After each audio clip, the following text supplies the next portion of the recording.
भगवान श्री कृष्ण कहते हैं कि कर्म का सच्चा अर्थ, गीता के अनुसार, कर्म केवल शारीरिक गतिविधियों से नहीं होता है, बल्कि यह आत्मा के साथ जुड़ा होता है। यदि हम कर्मों को आत्मा के उन्नति के लिए करते हैं तो वे आध्यात्मिक आदर्शों का हिस्सा बन जाते हैं। निष्काम कर्म, भगवत गीता के अनुसार हमें कर्मों के फल की आकांक्षा छोड़नी चाहिए। कर्मों को निष्काम भाव से करना चाहिए, अर्थात फल की चिंता किए बिना। इससे हम अपने कर्मों को बिना बंधन के उच्च स्तर पर कर सकते हैं और आत्मा की मुक्ति की दिशा में आगे बढ़ सकते हैं। उद्यम और समर्पण, गीता में कहा गया है कि हमें अपने कर्मों में उद्यम और समर्पण दिखाना चाहिए। हमें अपने कर्मों को पूरी ईमानदारी और समर्पण के साथ करना चाहिए, भगवान के लिए। समता और उदासीनता, कर्मयोग के सिद्धांत के तहत हमें समता और उदासीनता की भावना बनानी चाहिए। हमें फल के साथ अथवा अफल के साथ समान भावना रखनी चाहिए और अपने कर्मों के परिणामों की परवाह नहीं करनी चाहिए। आत्मा का आत्मविकास, कर्मयोग के माध्यम से हम अपने आत्मा के साथ एक सशक्त और शांत जीवन व्यतीत करने का मार्ग ढूंढ सकते हैं। यह आत्मा के स्वाभाविक गुणों का विकास करने में मदद करता है और उसकी मुक्ति की ओर बढ़ता है। कर्मयोग भगवत गीता में दिखाया गया मार्ग नहीं केवल कार्यों का एक साधना है, बल्कि यह आध्यात्मिक उन्नति की दिशा में अग्रसर होने का मार्ग है। यह हमें कर्मों को एक ईश्वर के साथ संबंधित करने का तरीका सिखाता है और हमें आत्मा की अद्वितीयता की ओर ले जाता है। इससे हम अपने कर्मों को निर्भीकता और समर्पण के साथ कर सकते हैं और आत्मा की मुक्ति की दिशा में आगे बढ़ सकते हैं।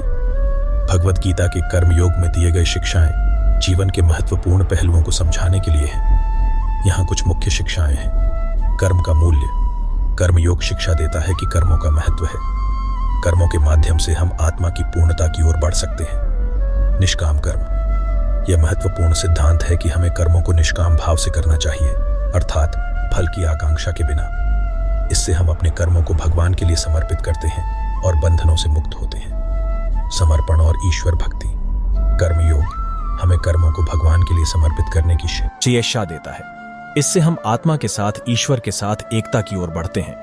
कर्म का नियमितता, कर्मयोग हमें नियमित कर्म करने की महत्वपूर्ण शिक्षा देता है।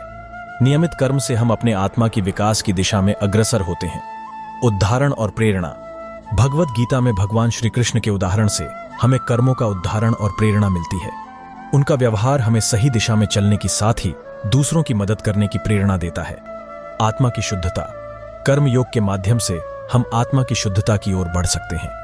इसके द्वारा हम अपने आत्मा को मुक्ति की दिशा में ले जा सकते हैं और अंततः परमात्मा के साथ एकता प्राप्त कर सकते हैं।